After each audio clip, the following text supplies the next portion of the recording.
serius banget ya itu. Masya Allah. Ini bajunya sesuai kan? Pas ya.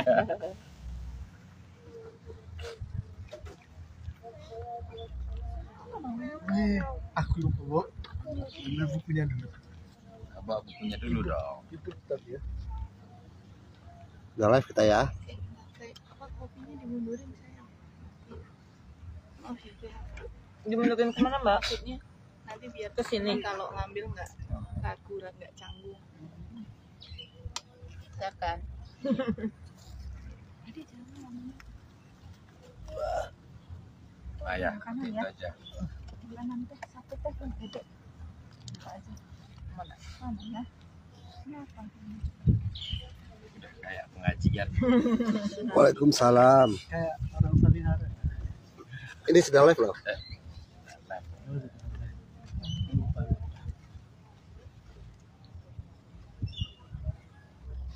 Assalamualaikum warahmatullahi wabarakatuh. Waalaikumsalam.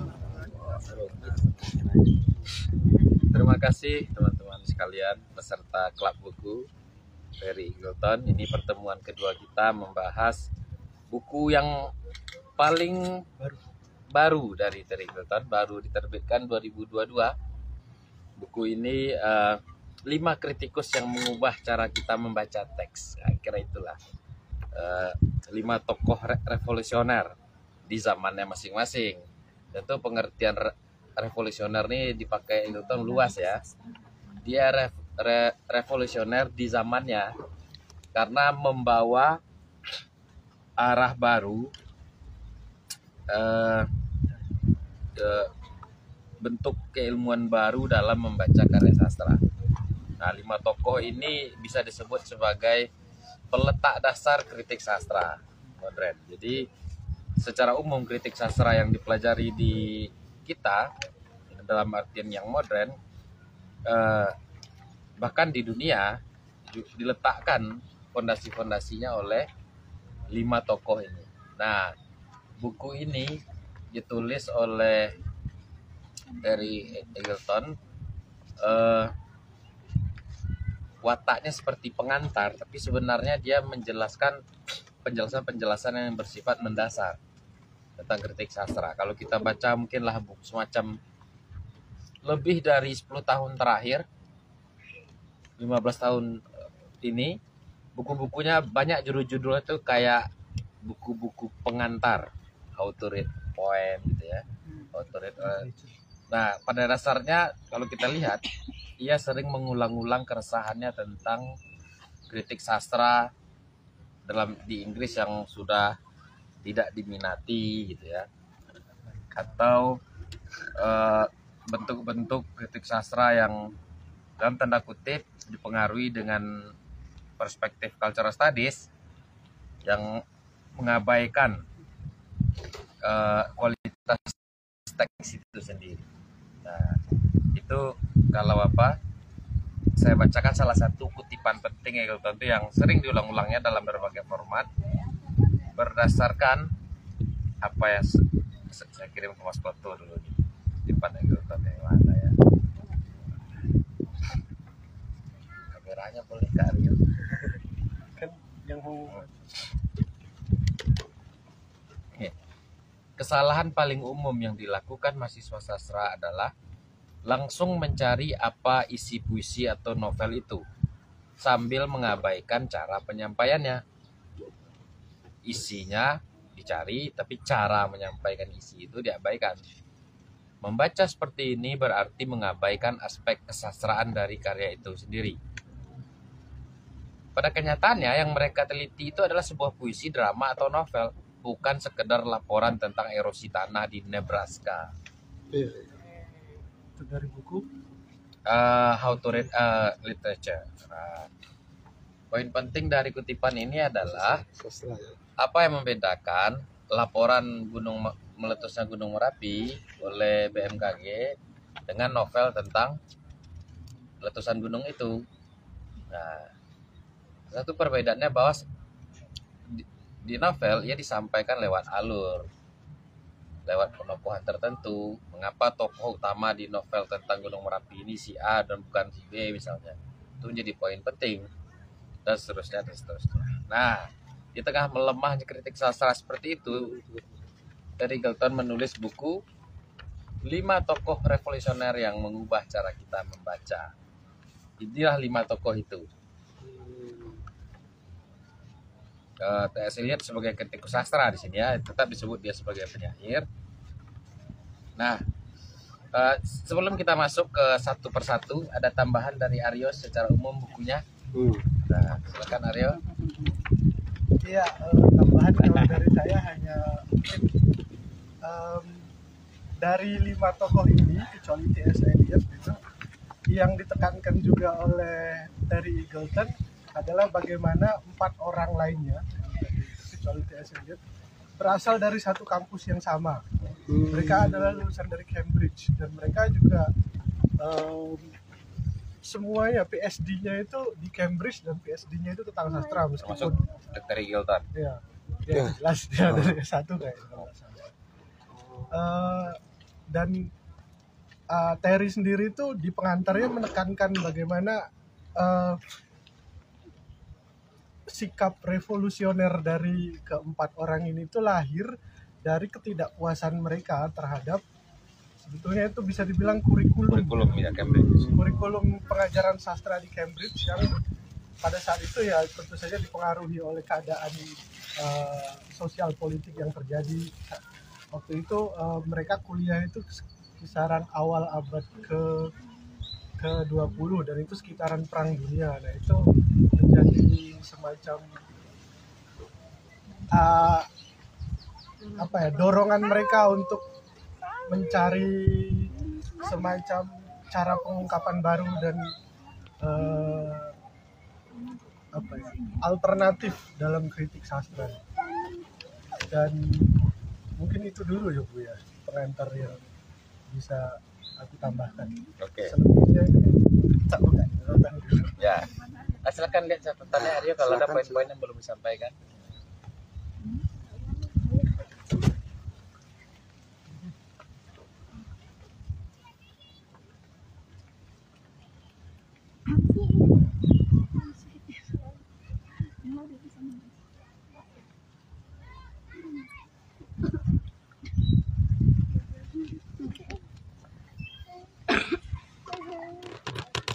Oke, jadi ada 5 tokoh. T.S. Eliot namanya, dia lahir tahun 1888.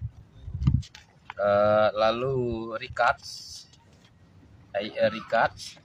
1893. Lalu ada William Emerson 1906. Ini generasi kritikus kita lahir segini kayaknya. Lalu ada Lewis ini 1895, lebih awal ya. Oke, lalu baru ada Raymond Williams. Nah, ini 1921. Kita mulai dari Eliot ini. Eliot ini orang Amerika yang kemudian tahun 1927 pindah ke Inggris. Jadi warga negara Inggris. Dia dikenal sebagai penyair, kritikus, sekaligus editor majalah Creation. Dia dapat Nobel Sastra tahun 48. Nah, jadi poin pentingnya, saya ingin di sini kalau bisa dibaca di teks itu, ketika Eliot ini menulis puisi atau muncul, waktu itu puisi di Inggris itu puisi ekspresi personal. Puisi itu hanya sebagai ungkapan perasaan aja.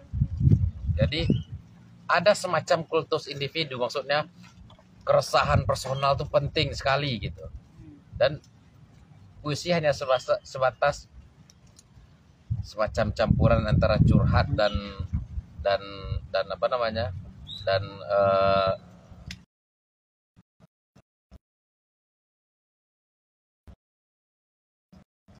isu yang dipahami oleh orang itu sendiri. Nah, di dalam konteks itulah dia muncul, dia membawa kalau kita ingat salah satu kutipannya yang sering digunakan di berbagai tulisan adalah escape from personality gitu. Jadi Eliot ini disebut revolusioner karena dia membawa satu model penulisan puisi yang tidak lagi curhat personal, tapi kalau di sini disebut impersonal gitu.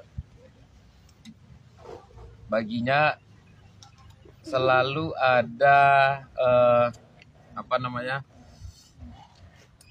kaitan antara satu personal dengan personal lainnya. Dia membangun puisi yang bisa mengaitkan antar personal itu. Nah, bukan hanya sekedar ekspresi pribadi seperti itu aja. Nah, tentu dia membawa close reading juga, walaupun belum kokoh waktu itu, tapi fondasi-fondasinya. Jadi sebenarnya tradisi apa sih yang dipatahkan dan diberi tradisi baru oleh Eggleton? Romantisisme itu. Nah, itu yang pertama, Eggleton itu membuat puisi menjadi impersonal di tengah Eliot di tengah budaya puisi yang romantisisme itu. Itu yang pertama. Kenapa juga dia disebut revolusioner? Karena pandangannya terhadap kebudayaan. Nah, ini poin pentingnya yang banyak diserap ke dalam tradisi kita. Jadi kebudayaan bukan sesuatu yang tetap, tapi sesuatu yang terus berkembang, dinamis. Mengapa ini penting? Karena kalau kita memandang kebudayaan sebagai sesuatu yang dinamis, kita bisa menggunakan unsur-unsur kebudayaan itu menjadi barang baru. Tradisi-tradisi sastra sebelumnya, kalau dalam tradisi di Inggris waktu itu harus dipertahankan. Ya agak sama dengan program kita, bahwa bentuk ini jangan diubah-ubah, ada semacam itu. Nah, pikiran-pikirannya tentang kebudayaan itu cukup atau sangat revolusioner di zamannya, ketika dia mengatakan bahwa kebudayaan itu sebagai organisme hidup, bukan museum yang beku gitu. Kira-kira seperti itu. Sehingga apa? Kita memungkinkan untuk membuat inovasi. Ya, membuat inovasi di dalam tradisi itu. Jadi berkarya itu harus kita letakkan karya kita itu, kita posisikan dalam garis tradisi. Maksudnya apa? Ini yang sudah dilakukan oleh para pendahulu. Nah, ini yang sudah kita lakukan, kita kembangkan, kita cari apa yang belum dilakukan, apa keterbatasan para pendahulu itu, kita yang menginovasinya terus. Nah, jadi meletakkan karya dalam garis tradisi itu maksudnya kita menyadari, kita membaca kembali budaya yang menghidupi kita sejak dulu, justru untuk membuat inovasi di dalamnya. Nah, gitu. Ini kan sangat khas dibicarakan di Indonesia. Nah, ini salah satu pentolan berpikiran ini sebagai bagaimana dunia modern memandang tradisi, Eliot. Nah, jadi tentu ada banyak sumber pikiran ya, tapi salah satunya Eliot ini yang cukup memberi bahan percakapan di dalam pembicaraan kita juga tentang kebudayaan. Nah, lalu kemudian gini, sebelum ada istilah intertekstualitas itu, Eliot itu juga mengatakan begini, selalu ada pendahulu dari karya-karya kita itu. Interteks dalam artian itu, apa yang kita bikin hari ini itu selalu ada jejaknya dari karya sebelum-sebelum kita gitu. Mungkin tidak kita sadari atau kita sadari, tapi dia mengatakan dengan kesadaran gitu. Lalu gini, sastra modern dalam artian itu, contohnya The Westland itu ya, mengapa disebut revolusioner juga? Karena bentuk puisi waktu itu sangat linear, satu suara lah, monoton. Eliot membuat Westland itu dengan menggunakan kolase berbagai bahasa, mencampurkan fragmen sejarah dan mitos, bahkan percakapan sehari-hari masuk ke dalam gitu. Itu sangat menghentak di zaman itu karena puisi waktu itu sangat monoton dalam artian harfiah ini. Puisi klasik yang hanya berbicara tentang satu nilai, katakanlah seperti itu, tidak ada benturan-benturan teks di dalamnya gitu. Nah, datar lah kalau kita boleh menggunakan kata itu. Nah, makanya ketika dia menggabungkan antara berbagai comotan bahasa, fragmen sejarah, mitologi, percakapan sehari-hari, jadi puisi ini memperkenalkan teknik alusi. Ini mungkin semacam kampung halaman awal-awal bagi teknik alusi yang paling sering dirujuk dalam konteks sastra modern. Nah, poin pentingnya adalah puisi yang agak meninggikan fungsi puisi ini. Puisi ini mesti menjadi sumber moral seperti agama gitu. Masyarakat mesti banyak mengambil nilai-nilai kehidupan ini dari sastra modern. Nah, kira-kira seperti itu. Tapi konteksnya begini. Nih saya bacakan. Di awal abad 20, kritik sastra masih sering dianggap remeh atau sekedar urusan gaya. Kita menganalisis stilistikanya aja. Nah, Eliot menjadikannya menjadi percakapan tentang peradaban. Kalau di era itu, kritik sastra itu, wah bagus ya teknik ininya gitu. Nah, ini lebih besar dari sekedar itu. Kita bahas peradaban ini. Kalau kita mau kritik sastra itu karena kita ingin berkontribusi secara nilai-nilai pada peradaban. Nah, gitu lah. Jadi tipenya bicara hal-hal besar pada budaya, pada perkembangan tradisi kita gitu. Bukan sekedar keindahan. Waduh, kalau kita nonton film-film tentang Shakespeare, kan orang yang banyak terkagum-kagum dengan kalimatnya gitu. Bukan hanya kagum seperti itu, kira-kira seperti itulah apa yang dimaksud dengan sekedar estetika itu. Nah, jadi Eliot ini terkenal karena kalau istilah Eggleton di sini pandangan elitisnya. Dia elitis, baginya begini. Intelektual tuh harus sedikit aja, seniman tuh sedikit aja, biar masyarakat yang belajar dari karya-karya seniman. Nah, gitu. Jadi dia menganut secara terselubung di pemikiran hierarki sosial. Nggak kan mungkin semua orang bisa punya kemampuan menulis. Nah, masyarakat ini baca aja karya yang bagus-bagus. Kira kalau kita boleh jadi kritik Terry Eggleton, dia bagus, revolusioner di zamannya, tapi elitis. Karya itu yang bagus tuh pasti hanya sedikit, gak mungkin banyak baginya. Makanya publik harus baca. Makanya dia bilang membahas sastra ini membahas peradaban, karena orang-orang akan belajar dengan karya kita. Gitu. Eggleton memuji bagaimana Eliot menghubungkan estetika dengan moralitas tadi. Bagaimana ketika kita membuat karya yang bagus itu kita sedang membangun atau menghubungkannya dengan cara masyarakat menilai gitu. Apa istilahnya? Selera masyarakat naik gitu kalau bikin karya-karya bagus itu. Tapi tetap bagi Eggleton dia memang elitis gitu. Bahkan bagi pembaca modern mungkin Eliot ini sekarang terasa menjengkelkan dan menjijikkan, kata Eggleton untuk konteks Inggris. Jadi dia radikal secara estetik di zaman itu, tapi konservatif dan menindas secara politik. Menindas dalam artian apa?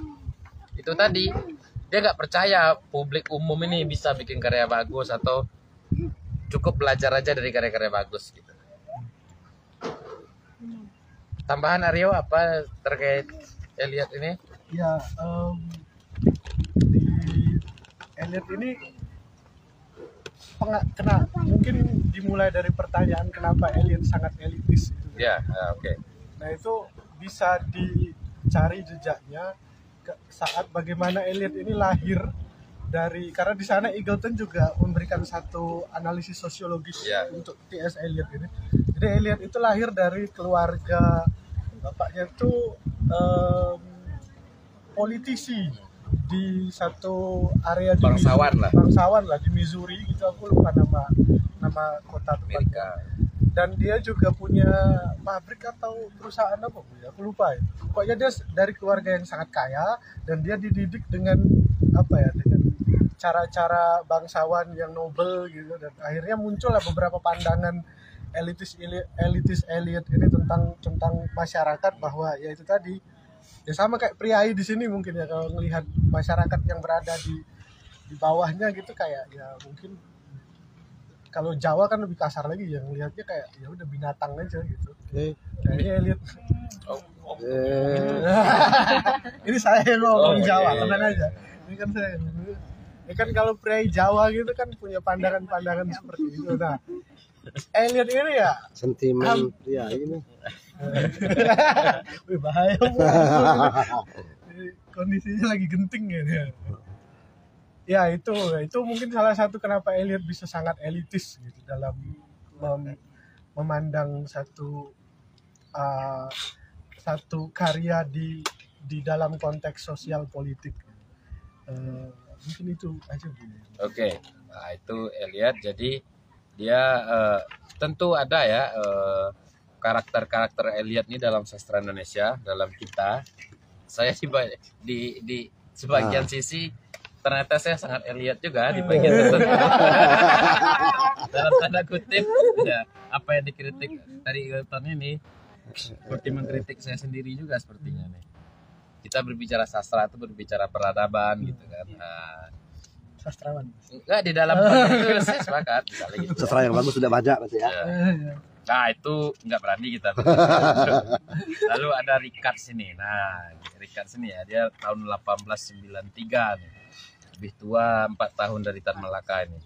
Iya, betul. Jadi Ricard ini bapak close reading. Nah, dialah yang menerapkan close reading itu untuk pertama kalinya secara sistematis. Nah, dia juga semacam apa ya, leluhurnya New-Criticism, teori komunikasi, psikologi sastra. Nah, di dia akar tumbuhnya ilmu itu. Oke. Nah, apa kontribusi Ricard ini? Dialah yang pertama kali menjadikan kritik sastra sebagai disiplin ilmu yang sistematis, ilmiah. Jadi dia sangat terpengaruh oleh ilmu alam. Sebelum Ricard, kritik sering berupa esai impresi. Nah, esai impresi ini Habib Yasin. Habib Yasin yang mana? Banyak versi. Kira-kira begini. Jadi tahun-tahun 90 2000-an awal itu kan ada di koran-koran. Kalau ada terbit puisi, ada catatan redakturnya, pengantar kan tentang Kayak di Kompas, itu. cuma ada di Kompas itu. Enggak di koran-koran daerah kayak haluan. Oh, Misalnya. atau Bali Pos? Belum Bali Pos enggak ya? Mungkin ya, jadi impresi saja. Jadi analisis itu terkandung impresi redaktur. Bagus atau tidak karya itu impresi aja. Nah. Lewat Ricard, jadi gini, pendapat pribadi indah tapi tidak metodis gitu. Nah, jadi kritik itu hanya selevel pendapat pribadi yang enak didengar gitu. Tapi apa metodenya jangan tanyakan. Nah, Ricard ini merasa kayaknya nggak bisa gini-gini kok, masa nulis kritik sastra metodenya nggak jelas, impresi aja gitu. Dia terbitkanlah buku tahun 1929. Nah, judulnya Practical Criticism. Kritisisme praktis, kritik sastra praktis gitu. Jadi di dalam buku ini ia mengajak mahasiswanya untuk membaca teks secara anonim, hapus nama pengarangnya. Cukup analisis detail terhadap kata, struktur, bunyinya, temponya dan seterusnya gitu. Nah, mengapa ia disebut revolusioner? Karena dia membuat kritik sastra punya alat kerjanya. Biasanya kan feeling kritikus saja, kalau atau feeling redaktur koran aja. Ini ada alatnya, ada alat ukurnya jelas gitu. Membaca teks secara dekat, ya, itu close reading itu. Karena dialah kemudian kritik sastra tidak sekedar opini. Kalau istilah Bang Saud, komentator. Beberapa kali Bang Saud menggunakan komentator untuk kritik sastra yang berupa opini kan. Tapi metodenya bisa diajarkan dan diuji secara empiris. Kalau komentator kan nggak bisa diajarkan, nah gitu. Dialah pertama kali 1929. Nah, lebih dulu bahasa Indonesia setahun daripada close reading. Jadi gini, lalu selain itu dia juga membuat bahwa kita juga jangan, dia mengajarkan bagaimana menganalisis teks secara cermat, dekat. Juga sekaligus dia, karena dia juga punya basic psikologi, dia juga memperluas kajian sastra itu ke kajian pembaca di era itu. Dia berargumen bahwa nilai estetis karya sastra tidak hanya terletak pada kejeniusan pengarang berdasarkan hasil proceeding tadi, melainkan pada efek psikologis pada pembaca.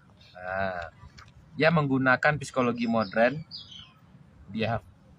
behaviorism, psikoanalisis, psikologi asosiasi, dan seterusnya untuk memahami respon emosional dan kognitif terhadap teks. Ia disebut revolusioner karena pandangannya terhadap efek psikologis pembaca ini menjadi awal dari teori resepsi, reader response. Kalau kita sering dengar resepsi sastra, berawal dari Ricard ini. Nah, terus yang ketiga, tadi yang pertama bahwa kritik sastra jadi disiplin dan sistematis. Ini terkait close reading menjadi fondasi kritik sastra. Mengapa disebut fondasi? Karena sebelumnya kritik sastra itu tidak, ilmu yang tidak jelas, dalam artian ilmu lain ada alatnya. Ilmu lain nih, metode kami begini. Sastra ini apa? Komentator aja kan isinya gitu. Nah, Ricard inilah yang membuat kritik sastra itu punya fondasi. Dengan eksperimen kritisisme praktis tadi, dia meminta mahasiswanya untuk menganalisis puisi tanpa informasi eksternal. Nama pengarang, periode, konteks sejarah lupain dulu. Baca dulu teksnya. Nah, makanya kemudian close reading ini menjadi semacam leluhur dari new criticism di abad awal ya, sepanjang 20 lah sampai sekarang lah. Meski sudah menurun sedikit ya. Tapi sisi lain, karena dia menemukan fondasi kritik sastra, dia punya harapan lain. Bisa nggak ya kritik sastra ini gantiin agama gitu? Itu. Mengapa? Karena gini, otoritas agama di era sekuler waktu itu melemah. Orang semakin sinis ke agama. Lalu spiritual dari mana kita dapatkan? Kritik sastra kayaknya bisa nih jadi sumber-sumber nilai spiritual masyarakat. Jadi dia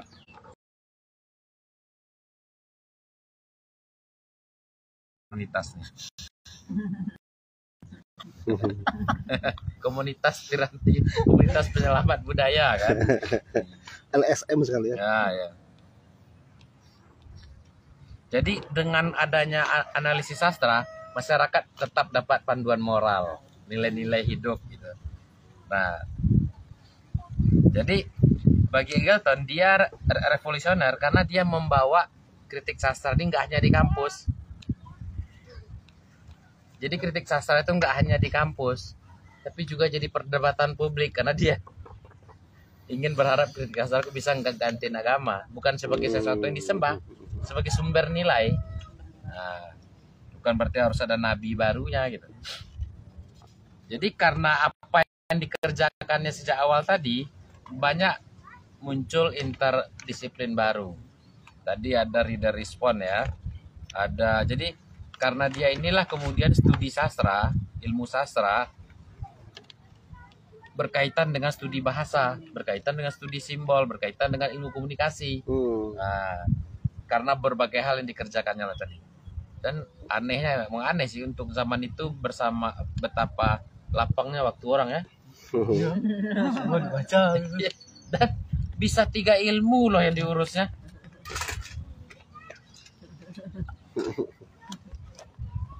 Artinya Aryo lahir di zaman itu tuh. Tapi Aryo kan lintas zaman. Jadi Ricard inilah meletak fondasi dasar kritik sastra secara sistematis yang membuat kritikus komentator kehilangan pekerjaan. Cuman kritik Terry Eagleton kepada Ricard ini, kepercayaannya pada objektivitas saintifik membuatnya buta terhadap kompleksitas kultural dan politik sastra. Dia yakin bahwa analisis sampai ke teks, sampai ke koma itu udah selesai. Lupa bahwa setiap teks juga politis, ada konteks sejarahnya gitu. Nah, itu kelemahannya menurut Eagleton. Nah, dia sangat pionir, penting sekali kata Eagleton, tapi terlalu teknis dan terlalu, di satu sisi terlalu teknis, di sisi lain terlalu mengandalkan psikologi pembaca. Ini 2 ilmu yang beda nih maksudnya. Satu close reading yang sangat teks banget, satu psikologis yang sangat pembacanya gitu. Nah. Oke, silakan Aryo ditambah. Nah, dia. Terus. Tambah dulu ya. Ya. Ini duet menarik nih, bisa dipakaikan nih. Pemain buku cocok nih, mengisi sesi nih di jam-jam siang. Terus aku ambil nafas dulu. Tambah sedikit. Ambil nafas dulu. Kopinya Bu ya, Pak ya? Tolong. Ditambah kalau Bu ya kopinya kalau itu. ada yang Oh iya. ya ditambah apa ya.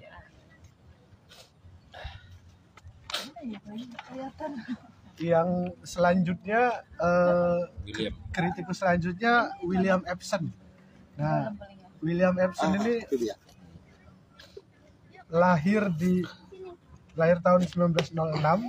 Jadi dia latar belakang sosialnya dia juga dari keluarga yang sangat makmur gitu. Belajar di Cambridge gitu. Nah, Epson ini muridnya dari Richards. Oh. Murid Richards. Mahasiswa apa murid? Mahasiswa ininya lah. Jauh. Ya di bimbingannya Richards gitu. Ya. Kemudian ya itu dia dikeluarkan karena skandal pribadi itu. Nah, setelah itu dia karena skandal itu dia akhirnya ya berkelana ngajar di Jepang, Tiongkok, lalu kemudian kembali lagi ke Inggris. Nah, Richards ini punya peran yang sangat penting gitu dalam kritik sastra di era modern itu, ketika dia menerbitkan buku judulnya Seven Types of Ambiguity. Yang sering dikutip Bang Sal. Ya, yaitu yang menjadikan dia tokoh sentral. Aku lupa itu bukunya tentang apa ya. Nanti aku jelaskan. Nanti mungkin ditambahin sama gue. Nah, dan ada beberapa buku lainnya gitu yang Some Version of Pastoral, Structure of Complex Words gitu. Nah, dia juga karena dia itu muridnya Richards kan, dia juga menganalisis beberapa teks-teks sastra itu secara struktur gitu. Nah, itu lahirlah ini salah satu bukunya The Structure of Complex Words itu tadi. Dan yaitu buku yang lebih memperlihatkan analisis bahasa terhadap teks sastra. Lalu dia juga menulis salah satu buku yang terkenal juga judulnya Milton Scott. Nah, ini tafsiran ulang Emerson tentang Paradise Lost gitu, dengan perspektif teologis yang radikal. Nah, mungkin kemana lagi arahnya? Mungkin ini ya, Emerson ini secara personal untuk saya sendiri gitu, dia paling asing gitu, karena ya mungkin cuman Bang Saud gitu yang saya tahu pernah mengutip Emerson, tapi secara ilmu dan secara tokoh dia sangat asing. Dan ya baru di sini saya benar-benar menemukan biografinya gitu, dan sepak terjangnya bagaimana dan ilmu yang membuat dia begitu revolusioner itu seperti apa metodenya gitu. Mungkin Buya ada yang mau dilanjutkan atau dijelaskan lagi? Ya, jadi orang-orang ini yang kita sebut tadi sangat close reading semuanya. Nah, pada prinsipnya berbasis pada teks. 7 tipe ambiguitas ini fondasi dasar dalam membaca puisi modern juga. Mengapa ini disebut revolusioner? Kekaburan makna, kekaburan bahasa di era yang dihadapinya dianggap kelemahan. Ingat tadi di era T.S. Eliot, puisinya monoton, nggak boleh multi makna gitu.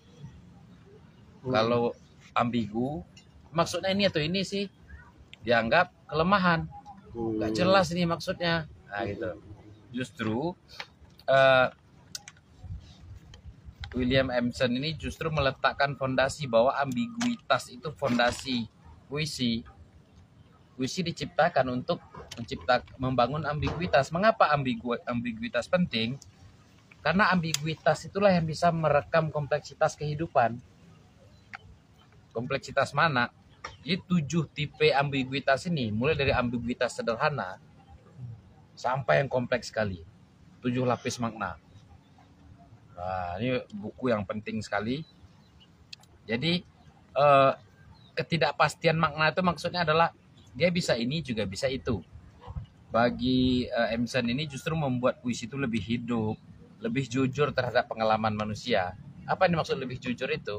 Pengalaman manusia itu kan tidak bisa didefinisikan oleh satu istilah aja. Saya senang di JBS, saya senang di Malioboro.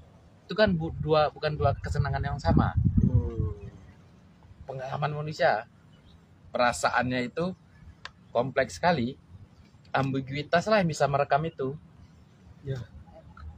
Kalau kita sederhanakan seperti itu. Nah, ya karena itulah fondasinya adalah dia bisa menunjukkan bahwa ambiguitas itu bukan kelemahan tapi kekuatan puisi.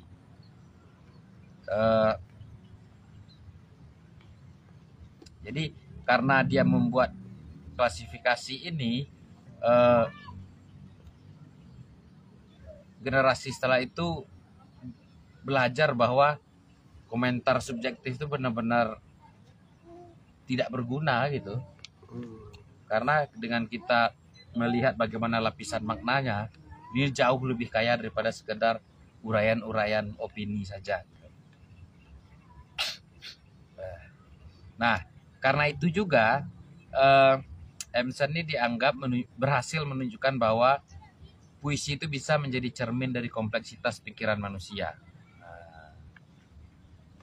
Ia dianggap revolusioner karena ia bisa menggeser kritik sastra dari karya yang indah menjadi proses mental kolektif dalam bahasa. Jadi dengan mengkaji ambiguitas itulah kita jadi tahu bagaimana kompleksitas mental masyarakat ini, mental kolektif kita ini. Itu terlihat dari bagaimana ambiguitas dalam karya-karya itu, misalnya seperti itu ya. Nah, berkat analisisnya yang seperti itulah dia menemukan hal-hal yang menarik di sini. Kalau istilahnya di sini membongkar kontradiksi sosial dalam genre pastoral. Apa itu? Karya pastoral itu puisi-puisi tentang anak gembala, puisi-puisi tentang di desa, gitu. Puisi perkampungan lah, tentang suasana desa lah. Nah, puisi ini umumnya di zamannya disebut sebagai suatu puisi nostalgia terhadap kampung aja.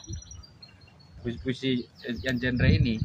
Nah, justru lewat analisis Emerson ini, dia bisa menunjukkan bahwa di dalam puisi yang nostalgia polos ini terselubung kontradiksi kelas dan kekuasaan. Itu hanya bisa kita temukan lewat menganalisis ambiguitas tadi.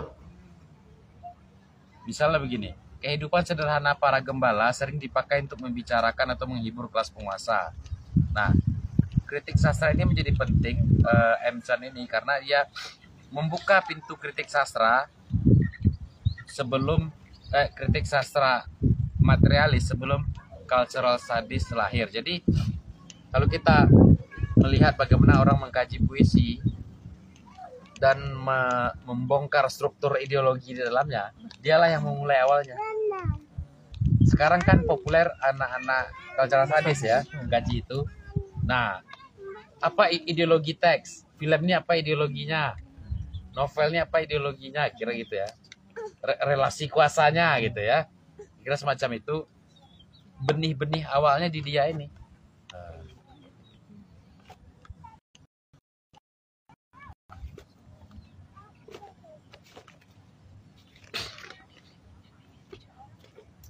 Nah, poin pentingnya adalah yang membuat dia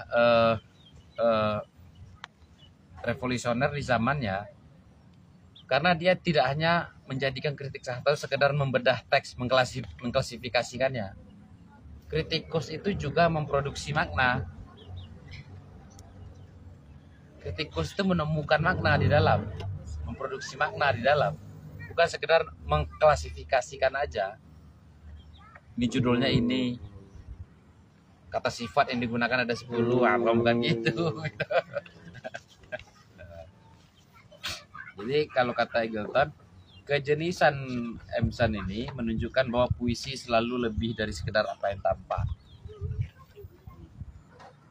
Tapi ada kelemahannya, dia sangat senang dengan permainan makna M. Chan ini, sehingga lupa dengan konteks historis dan politisnya. Selalu gitu. Ya, dia paling suka bagaimana makna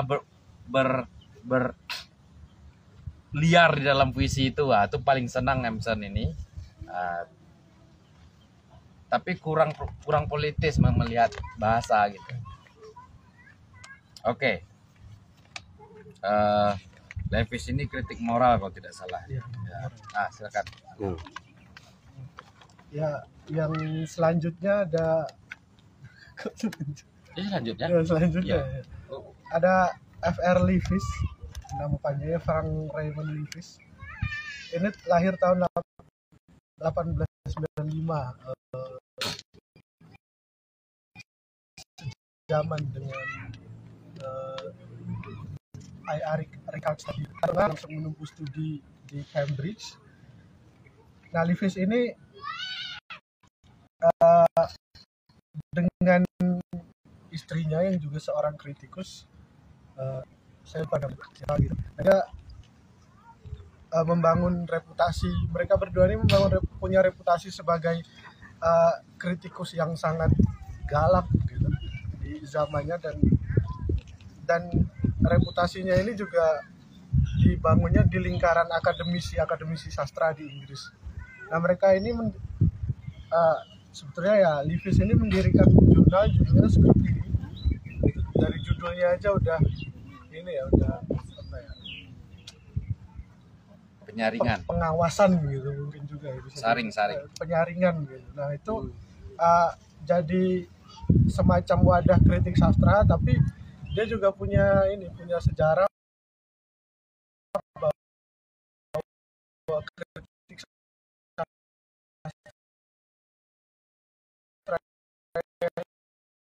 di sana itu biasanya bersandarkan pada kritik-kritik moral gitu. Ini juga memperlihatkan secara ideologis terhadap sastrawan-sastrawan yang sastrawan modernis gitu ya, karena memang ya sejaman gitu kan, dan dia akhirnya punya kesamaan visi gitu dengan mereka. Nah, dia juga Leavis ini karena sangat otoritatif gitu, dan dia juga menulis buku dengan judul The Great Tradition. Nah, di sini dia menulis dan menyusun kanon novel Inggris yang dia anggap bermutu gitu, secara moral sangat tinggi gitu ya. Mungkin sama seperti, ada nggak ya kalau di Indonesia yang pernah menyusun kanon gitu? Belum ada mungkin. Ada. Mungkin pernah dicoba. Korelain Rampan. Oh ya, tapi itu tapi kan itu mungkin satu generasi aja. Kalau ini kan dari secara historis novel Inggris dari zaman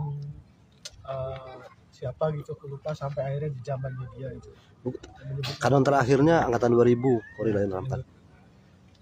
Kemudian ya pokok utama dari pemikiran Lewis itu bisa kita lihat kan sebagai inti dari ini ya, dari inti pemikirannya itu kan menempatkan moral itu sebagai basis dari ideologinya. Nah ini juga dia di konteks yang lebih besar gitu sangat menekankan bahwa moral itu sangat penting bagi kehidupan bangsa. Makanya kita harus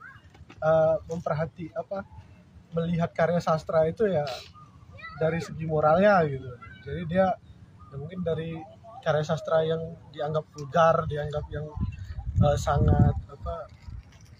sangat bertentangan dengan nilai moral yaitu moral elitis seperti itu, dan keagamaan yang elitis itu tidak sesuai gitu dengan standar yang dianut. Nah di sini Lewis itu memandang sastra itu jadi bukan sekedar hiburan, jadi sastra itu ya sebagai sesuatu yang serius ya, sesuatu yang agung gitu. Nah karena dia menganggap bahwa sastra itu sebagai sebagai alat juga, mungkin alat untuk menjadi pembentuk karakter dan kualitas masyarakat. hidup dari masyarakat. Jadi ya kritik itu harus ada misi moral dan misi budayanya. Misi moral dan budaya tadi ya itu misi moral budaya yang berdasarkan ideologi modernis juga. Mungkin Bu ya dia mau menambahkan. Ini contoh Indonesianya agak sensitif. Iya. Kita tidak perlu ngomongin contohnya lah gitu. Gini, kalau misalnya Lewis ini orang Indonesia, misalnya gini, yang prinsip moralnya adalah misalnya religius konservatif, lalu dia buat jurnal yang berjudul Saringan. Nah, karya-karya yang dimuat di sana hanya boleh karya-karya yang kebinekaan, yang ada unsur-unsur keislamannya aja, gitu misalnya. Jadi kalau contoh Indonesia, yang tidak seperti itu nggak layak. Nah, tapi kata Eggleton, orang seperti ini kontribusi besarnya apa? Membuat sastra itu hidup, tidak hanya dibahas di kampus. Jadi benar-benar ada energi untuk kenapa kita harus repot-repot bersastra sih, mengulas karya, karena ada persoalan moral yang harus kita bereskan. Gitu kira-kira. Sastra dan moralitas. Nah, cuman moralitas Inggris ya. Bukan. Tetapi kalau kita bawa ke Indonesia, kira-kira akan seperti itu. Dia bikin kanon sastra baru berdasarkan asumsi moralnya. Nah, cuma dari mana acuan moralnya? Tidak jelas. Kalau kata Eggleton, relatif aja ya, apa yang menurutnya ini bisa memberikan kontribusi pada moralitas bangsa gitu. Anggaplah moralnya Bhinneka Tunggal Ika Pancasila, anggaplah seperti itu contohnya nih. Kita asumsikan dia bikin karya, wah ini nggak bisa menolak jadi batu ini karena ada unsur-unsur apanya nih, kali seperti itu. Nah, jadi tapi karena dia pula kritik sastra itu nggak jadi tugas kuliah aja gitu. Kalau istilahnya di sini menghidupkan energi kritik di universitas gitu. Dia tetap close reading, dia tetap membaca teks. Semua kritikus di sini sangat mengamalkan close reading, tapi visinya untuk mencari moralnya, untuk kultural tadi. Jadi kalau pengertian moral dipakai dalam bahasa Inggris tentu tidak moral dalam artian kita sekedar konservatif gitu. Moralitas dalam artian di sini adalah ada satu standar kebajikan yang dipegangnya. Nah, gitu. Dia sangat menjunjung tinggi bahwa kita mesti punya satu standar norma. Nah, itu moralis itu situ. Apa isi normanya tergantung. Nah, gitu. Ini buku Eggleton, moralitas seorang kiri apa? Pakai moralitas juga. Dalam artiannya etika hidup kita itu, norma kita sebagai kiri itu seperti apa misalnya seperti itu. Kan moral juga. Kita kan cenderung moral definisinya menyempit ke konservatisme kan. Jadi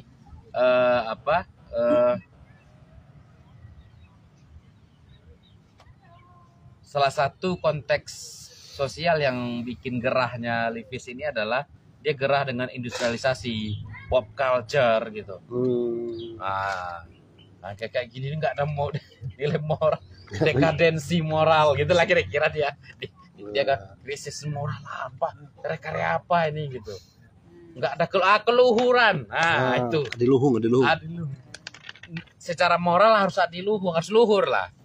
Kalau adiluhung cenderung kayak Elliot tadi ya, bentuk harus canggih, gitu. Karya itu harus nilai luhur gitu. Punya filosofi ya. Nah, tapi ada nilai moral. bahkan seperti kata Aryo tadi, nama jurnal yang dia dirikan judulnya Saringan. Dia memang ingin menyaring. Nah, gitu. Tapi itu tadi, walaupun Eggleton tidak suka dengan dogmatismenya yang seperti itu, tapi kalau tidak ada dia, nggak hidup pula energi moral dalam studi sastra di Inggris. Gini. Lalu Eggleton dengan sedih menuliskan, keterbatasannya membuatnya ketinggalan zaman. Karena dia sibuk mikirin moral terus, ketinggalan zaman dia. Karena dia gagal melihat sastra sebagai bagian dari ekonomi dan kekuasaan. Jadi dengan agak sedih. Jadi 5 tokoh di sini, Eggleton pernah ketemu keempat-empat. Kecuali Elliot. Elliot kan meninggal 1949. Dia pernah ketemu karena di kampus yang sama. Dia masih ketemu sama Livis ini di masa tuanya dengan suara paraunya katanya.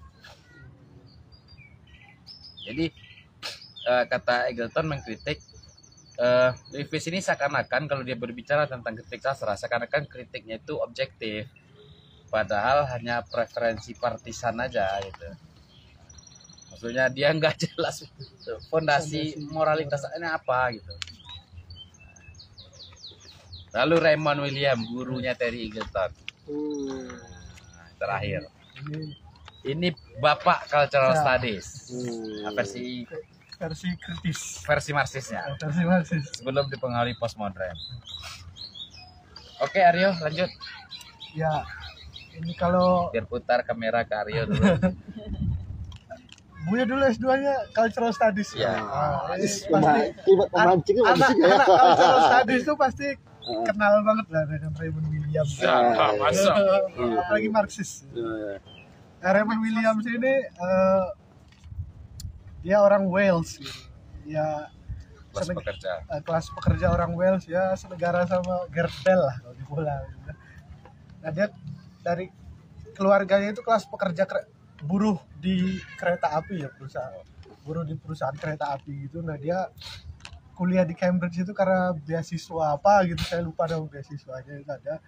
Nah, kemudian dia sempat jadi bertugas lah gitu di Perang Dunia Kedua gitu. Dan jadi dia ikut perang sebelum akhirnya kembali lagi jadi akademisi.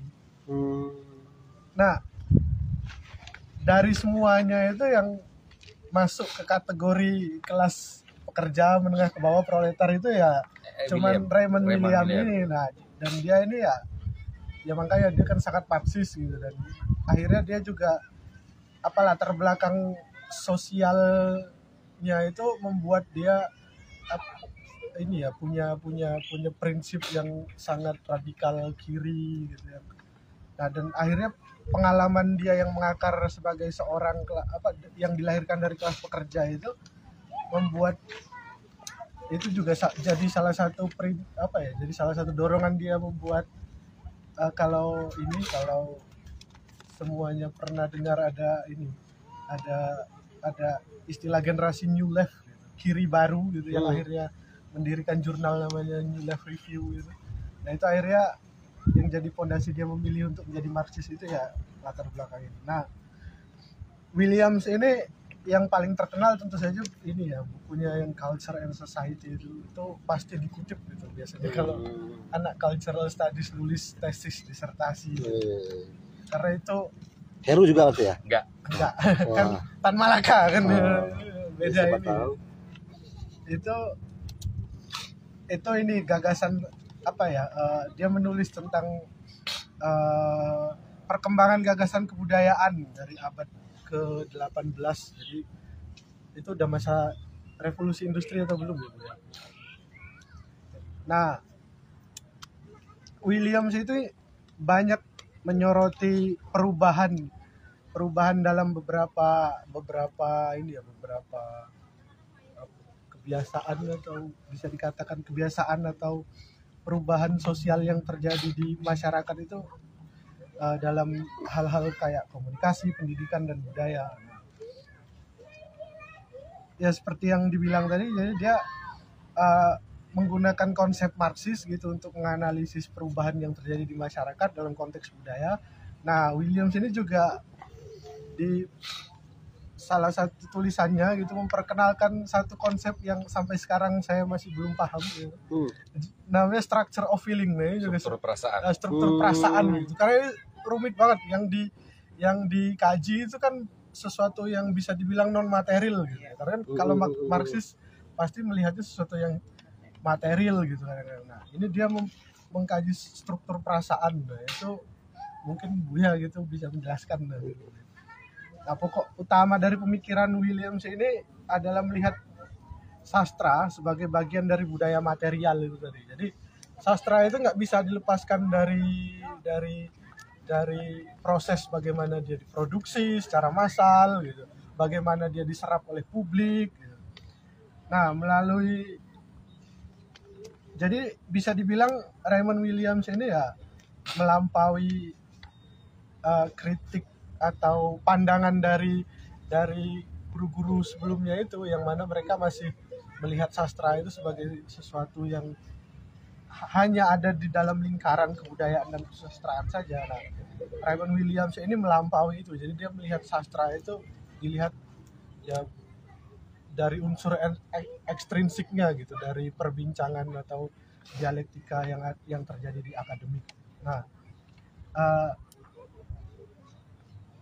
dia juga ini ya melacak bagaimana gagasan budaya, karena dia banyak menulis tentang budaya juga, dan tentu saja sastra yang berkembang dan menjadi sebagai tanggapan terhadap era industrialisasi yang waktu itu sangat bertumbuh pesat di Inggris. Makanya Williams itu, nah, dan itu akhirnya kan ada kaitannya antara kondisi sosial politik yang berkembang dengan ideologi yang dia pakai untuk menganalisanya, ya yang tadi ideologi Marxis. Nah, mungkin selanjutnya ada yang mau ditambahkan, Bu ya? Ada yang kagum-kagum dengan Aryo menjadi komentator nih. Oke. Jadi kalau kita lihat tadi dari Eliot kayak ke Lewis tadi, terlihat bagaimana mereka sangat peduli pada teks, tapi ada kekurangannya bahwa mereka sering abai pada konteks sosial, konteks politik dari teks itu. Kalau yang contoh lain ini fokus ke moralnya, ini fokus pada permainan maknanya aja gitu ya. Ini fokus kalau yang awal tadi apa? Eliot pada hal-hal adiluhung. Kalau Rickard tadi ini psikologi tadi gitu. Jadi umumnya ada pengabaian atau luput melihat bahwa kata setelah kita analisis secara detail seperti itu tetap punya konteks historis, puisi itu punya konteks historisnya, konteks politiknya gitu. Nah, Raymond William ini mempertegas konteks historis dan politis itu secara material. Bukan sekedar bahwa di zaman itu politik lagi dinamis, bukan sekedar itu, bahwa di tahun ini terjadi sengketa politik, karya-karya ini lahir di era sengketa politis. Bukan hanya gagasan abstrak seperti itu, tapi yang dimaksud dengan konteks historis atau konteks politis dalam William ini adalah dia meletakkan sastra sebagaimana produk budaya lain. Bahwa sastra ini berkembang ketika pola katakanlah pers, radio, dan lain bekerja seperti ini gitu.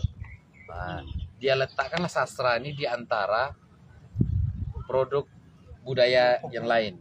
Dia kan dari kelas pekerja, dia menolak bahwa sastra ini elitis. Dia menolak yang karya-karya yang elitis. Jadi Marxis tuh kayak gini. Ngomong aja. Pas banget ngomongin Itu William. aku mau itu. pandangannya terhadap Mantap. kebudayaan, yang poin penting dari Iya. materialisme kultural ini adalah Bang Saud udah baca ini kau. Apa kan kau? Siapa tahu Ini pelajaran semester 1 sastra Inggris ini. yang di Agak. lanjut. Oke, jadi materialisme historis ya, materialisme budaya ini bahwa kebudayaan itu bukan sekedar harta karun aja, bukan sekedar warisan aja. Kalau kita berbicara, kebudayaan itu juga digerakkan oleh para tukang-tukang, para supir transportasi umum, Ada penjara. nah, para penjara gitu. Ya. Dan dalam arti apa? Kebudayaan ini bukan hanya sekedar acara di sebuah panggung, tapi panggung itu ada pekerjanya. Dalam ada pekerjanya itu ada UMR juga di sana yang membuat panggung ini bisa tercipta. Ada toko-toko buku kecil. Nah, jadi bukan sekedar suatu hal yang mega, tapi ada dunia kelas bawah yang menggerakkan kebudayaan itu. Nah, dalam konteks itulah dia meletakkan sastra, melihat sastra itu harus menjadi bagian dari produk budaya secara material lainnya gitu. Makanya di salah satu bukunya sudah diterjemahkan oleh penerbit apa? Buku kiri itu di Jogja. Yang mana? Televisi judulnya. Nah, ketika Oh, televisi pertama kali muncul tuh Insis ya. Insis. Itu pada sis gitu. Resis. Oh, resis. Nah, itu dia sangat terkagum-kagum dan dia sangat berharap sekali televisi ini jadi media yang revolusioner karena dia dengan cepat bisa menyampaikan pesan-pesan gitu. Tentu saja dia akan sedih ya kalau ngeliat sekarang, sebaliknya. Tapi setidaknya seperti itu. Jadi dia memang bapak cultural studies kalau dalam konteks cultural studies yang materialisme budaya. Kan banyak cultural studies yang pengaruh postmodernnya lebih kentara, dosis postmodernnya lebih kentara. Nah, dalam konteks itulah Terry Eagleton sering mengkritik cultural studies. Itu kayak siapa? Kalau di Indonesia. Seperti itu. Nah, jadi sumbangsihnya Williams ini, gurunya Terry Eagleton ini, struktur of feeling ya, struktur Nah, itu perasaannya gini. Aku coba mengingat-ingat kembali.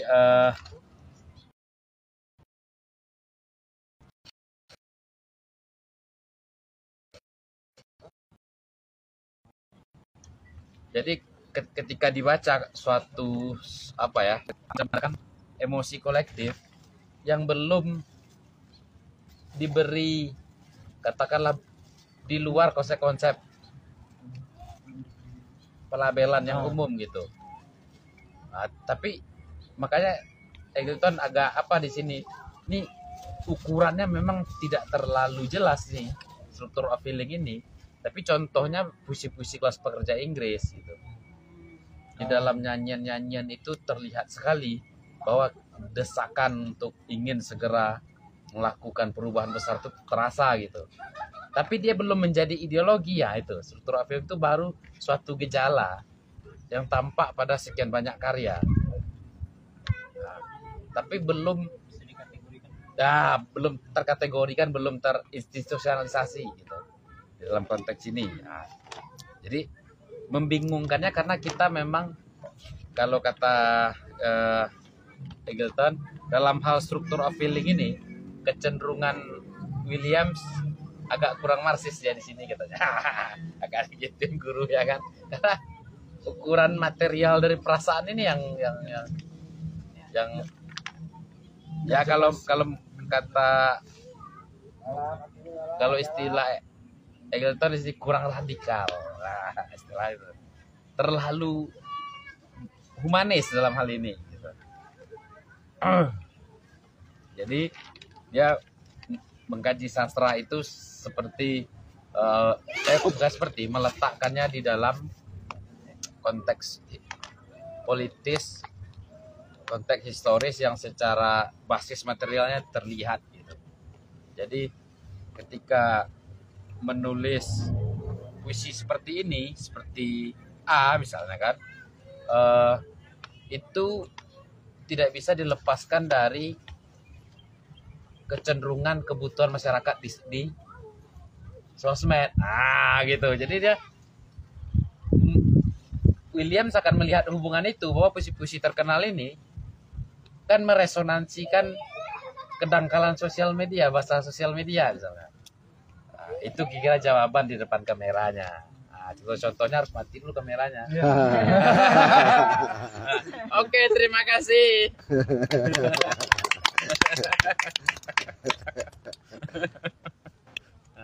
Diskusi.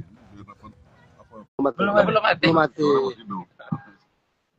Udah mati belum ini? Belum. Dimatikan dulu. Ketika dulu. Oke. Sebulan tuh biar nonton aja.